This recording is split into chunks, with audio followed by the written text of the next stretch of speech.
My name is Matthew Heineman. I'm here, I guess, for an award that I'm accepting, and also for a film that I made called Private War.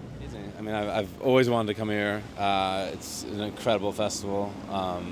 Just grateful to be a part of it. And there's so many things that are similar, and so many things that are different. At the end of the day, it's storytelling. I want to keep telling stories that matter to me, whether in the form of a documentary or in the form of a narrative. So I think the world is changing, where a lot of docs are trying to feel like narratives, and a lot of narratives are trying to feel like docs. And I'm just honored and excited that I can be able to try to do both. So I think we're all fiercely independent. I think you have to be if you're making independent films, and so you have to fight for yourself and fight for the stories that you care about, and fight to both get those movies made and get them out into the world. And yeah. Without independent film, we wouldn't have true art in filmmaking. But because is that we all have unique stories to tell, and that's what it means to be independent. So, yes, fiercely independent, always.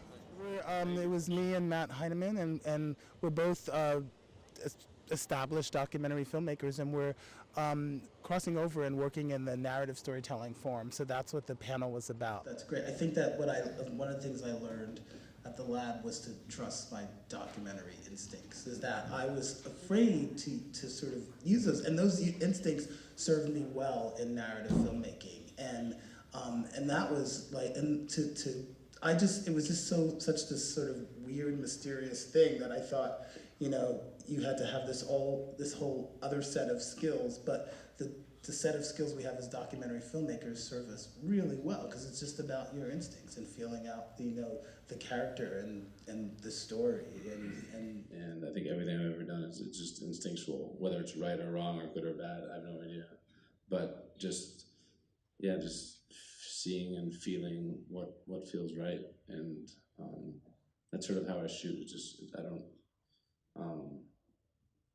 But also, because of this film, I was forced to learn how to edit and to produce and to direct and to shoot and take sound and do everything. And so I think that helps a lot in shooting, is shooting like a director, shooting like an editor.